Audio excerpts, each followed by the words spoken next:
नमस्कार मित्रों, मैं आपका स्वागत करता हूं अपने साधना शिविर चैनल में। मेरे चैनल पर आपको सभी प्रकार की साधनाएं बताई जाएंगी जो कि सटीक और सफल हैं। ये साधनाएं आपको किसी भी चैनल पर उपलब्ध नहीं होंगी। जैसे कि आप जानते हैं, आजकल बहुत से बाबा ओझा चैनल मार्केट में यूट्यूब पर हर जगह मिल जाते हैं और आ गए हैं, पर कोई उनसे फ़ायदा नहीं मिलता। फ़ायदा इसलिए नहीं मिलता क्योंकि सही जानकारी ना देने पर या सही जानकारी ना होने के कारण। जैसे कि मैं बताने जा रहा हूँ, घर से गए व्यक्ति, औरत मर्द, भाई बहन, घर का कोई भी मेंबर जो नाराज़ है और हमारे से दूर जाकर रह रहा है और वो हमारे पास नहीं आना चाहता और हमारे पास नहीं आ रहा, चाहे वो झगड़े की वजह से हो या अन्य वजह से नाराज हो, गुस्से हो, उसको वापस अपने पास बुलाने के लिए यह एक उपाय है जो कि बहुत ही सरल और आसान है। इसको कोई भी कर सकता है। अगर इसी उपाय को कोई घर का बड़ा मेंबर करे या जिसका उससे लगाव है वो करना चाहे, जैसे कि पत्नी अपने पति के लिए, भाई अपने बहन के लिए, पति अपनी पत्नी के लिए, मित्र अपने के लिए या अपने रिश्तेदार जो कि परिवार से संबंधित हो, परिवार में हो, उसी के किए गए उस उपाय का असर होगा।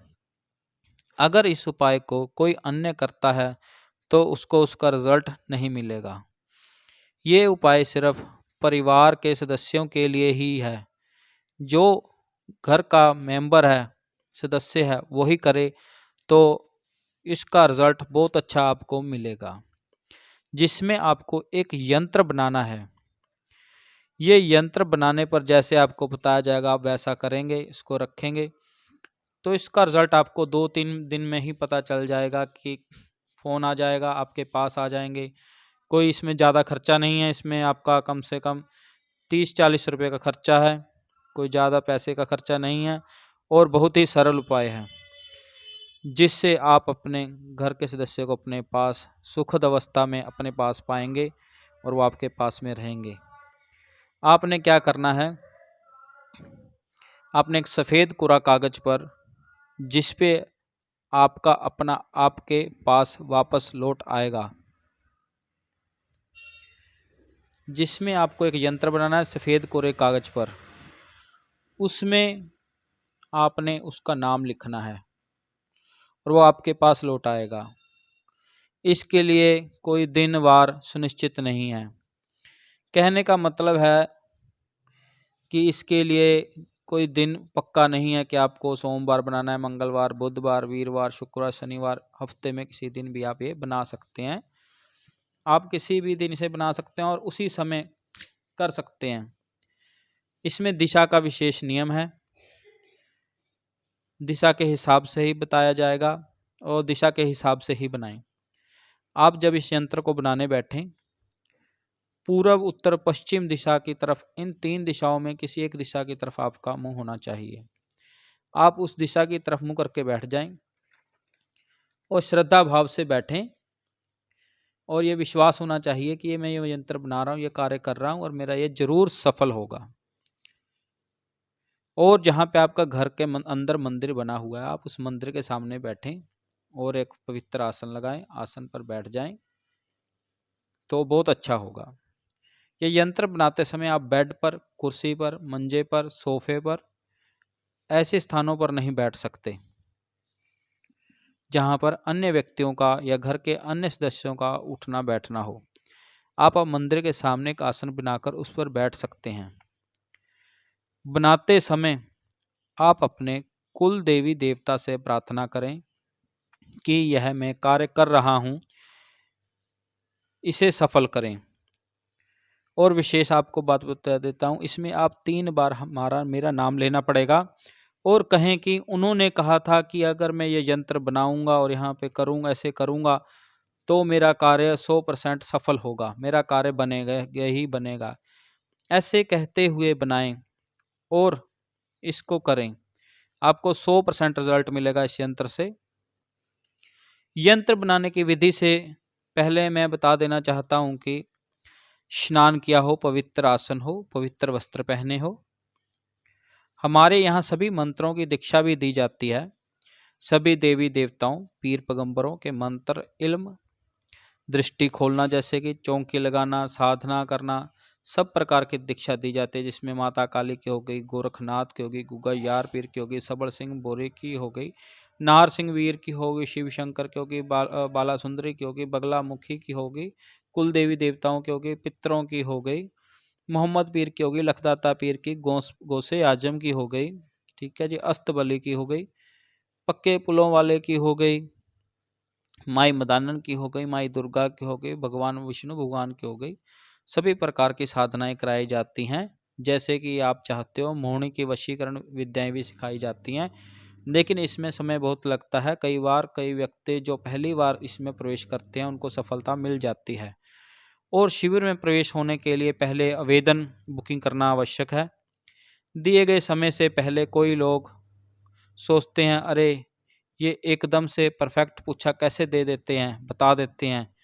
ये सब भक्ति और सही दीक्षा के कारण होता है, जो कि गुरु दीक्षा गुरु अपने शिष्य को दे सकता है।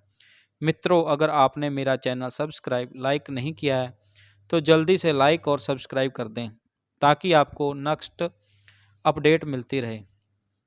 चलो मित्रों, यंत्र की तरफ चलते हैं। यंत्र कैसे बनाया जाए। आप एक लाल या काले रंग की स्याही ले लें, अनार की कलम ले लें,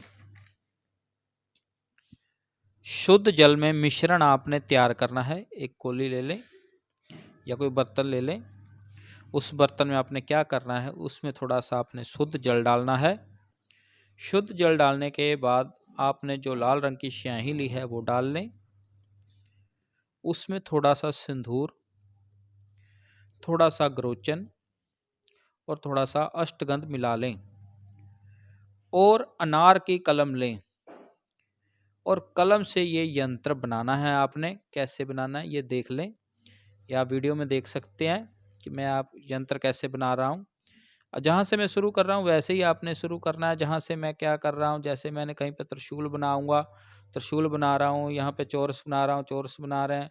जहाँ पे त्रिकोणा बनाना है वैसे बनाना है। ये नहीं है कि आप टेढ़ा तिरछा कर दें, बिल्कुल वैसे ही बनाना है। किसी प्रकार की भी आपने गलती नहीं करनी है।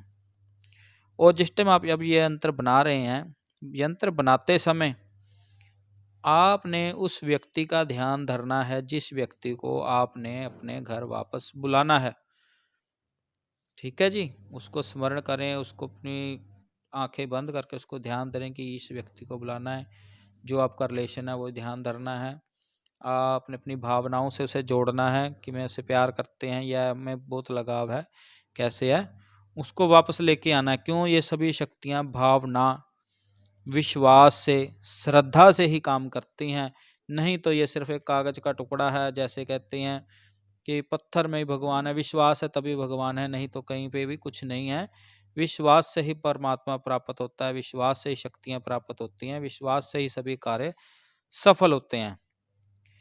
अब आप आगे चलते हैं, कहाँ पर था मैं। और कलम से यह यंत्र बनाएं, कैसे बनाना ये देख लें।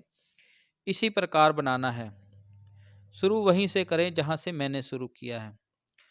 लाइनें टेढ़ी तिरछी ना मारें, आराम से और बिल्कुल पूरे ध्यान से बनाना है।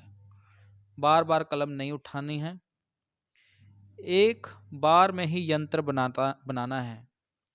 यंत्र बनाते समय ना किसी से बोलना है, ना बीच में कुछ खाना पीना है, ना ही बीच में उठ के कहीं जाना है, ना ही किसी जो बुला रहा है उसको पहले ही कह देना सभी को, भाई मेरे को बुलाना नहीं है, बोलना नहीं है, मैं कुछ कार्य कर रहा हूँ, इसमें किसी से बोलना नहीं है, कुछ खाना पीना नहीं है। आप हाथ धो के बैठे हो, ऐसे ना हो आपको गलती कर दो और फिर आपको इसका रिजल्ट ना मिले, फिर आप कहें कि हाँ जी पंडित जी हमें तो कुछ रिजल्ट नहीं मिला। रिजल्ट इसका 100% रिजल्ट है, बस आपको नियम से कायदे से बनाना है और नियम को फॉलो करना है। चलिए मित्रों, ये यंत्र बनाते हैं। ये मैंने एक सफ़ेद कोरे रंग का एक कागज ले लिया है, पेपर ले लिया है ड्राइंग का। अगर ज़्यादा करते हैं तो आप भोजपत्र भी ले सकते हैं। भोजपत्र पे और भी अति शीघ्र कार्य करता है। ये सिर्फ मैंने आपको ड्राइंग का पेपर इसलिए लिया है कि अब भोजपत्र का पेपर लेकर आऊँगा, फिर मैं आपको समझाऊंगा। इतना समय नहीं है मेरे पास कि मेरे को और भी कार्य होते हैं, तो आपको इस पर बता रहा हूँ। भोजपत्र पर भी बना सकते हैं। भोजपत्र कहीं से कटा फटा ना हो। जितना आपने बनाना है आप उतना ही भोजपत्र का साइज ले लें। आपने क्या करना है, यहाँ से अब कलम को डुबो लेना है सही में जो हमने मिश्रण बनाया है। मिश्रण से इस तरह से तिरछा चौकोर बनाते हैं और एक एक करके लाइन बनाते हैं, आराम से, पूरे प्रेम से, श्रद्धा भाव से, विश्वास से। फिर बाहर एक सीधा चौकोर बनाते हैं। ये सीधा बनेगा, वो तिरछा था, ठीक है जी। और अब इस तरह से चारों तरफ, चारों कोनों में त्रिशूल बना देना है हमने। त्रिशूल और अंदर की तरफ गए हुए व्यक्ति का अब हम नाम लिखते हैं। जब यह नाम लिखते हैं और अब इसको अपने हाथों में ले लेते हैं यंत्र को, और भगवान से प्रार्थना करते हैं कि हे प्रभु, हे शिव शंकर, हे शिव शंभु, मैंने ये यंत्र इस निमित्त बनाया है कि जो भी आपका कोई व्यक्ति है, स्त्री है, पुरुष है, उसको वापस बुलाने के लिए भी मैं इसको वापस अपने घर में लाना चाहता हूँ, मेरे पास वापस आ जाए। ये प्रार्थना करनी है और ये कहना है कि पंडित जी ने ऐसे कहा था कि अगर मैं ये ऐसे करूँगी तो मेरा काम सफल हो जाएगा। ऐसे याद करके, ठीक है जी। जब यह सूख जाए तो इसको पहले इसकी तह लगा लेनी, जैसे हम कपड़े की तह लगाते हैं ना, फटे ना, ये कहीं से फटना नहीं चाहिए। इसको ऐसे पेपर को एक तरफ से मोड़ लेते हैं, मोड़ के इकट्ठा कर लेते हैं सूखने के बाद। फिर इसके लिए हमें एक भारी पत्थर भी चाहिए घर में, जहाँ पे हमने इस यंत्र को दबाना है, रखना है। तो जितना हो सके यह सुबह के समय पे कार्य किया जाए तो सबसे सफल होता है। और ये विद्याएं जितनी गुप्त होती हैं, किसी को ना बताए जाएं, उतनी ज़्यादा सफल होती हैं। अगर हम कह देते हैं अरे मैं करने जा रहा हूँ, तो आपने देखा होगा वो कार्य बनता नहीं है। मतलब जो कार्य करें ऐसे वो गुप्त करें, किसी को बताए ना मैं क्या कर रहा हूँ, किस लिए कर रहा हूँ, क्योंकि साधनाएं गुप्त अवस्था में ही की जाती हैं, तभी ये पूरा फल देती हैं। अब क्या करना है, इस यंत्र को ले जाना है तो किसी भारी पत्थर के नीचे दबा देना है। इस यंत्र को दबाएं और ये कहें कि उन्होंने कहा था कि ये ऐसे करने से मेरा कार्य सफल हो जाएगा। ये मैं इसलिए बार बार ये बात बता रहा हूँ कि आप भूल जाएंगे। अगर ये कहते रहेंगे तो 100% आपको रिजल्ट मिलेगा ही मिलेगा, ठीक है जी। अब पत्थर के नीचे यंत्र रख दिया है तो वो यंत्र निकालना नहीं है आपको, ना उस पर ध्यान देना है, ना उसको छेड़ना है, ठीक है जी। अब 2-3 दिन में आपका कार्य सफल हो जाएगा। आप यह परमात्मा पर छोड़ दीजिए, उसको पत्थर को नहीं छेड़ना बस आपने, ठीक है जी। मित्रों, अगर जानकारी अच्छी लगी हो तो चैनल को सब्सक्राइब करना ना भूलें और लाइक करना भी ना भूलें और अपने अनुभव जरूर बताएं। राम राम मित्रों।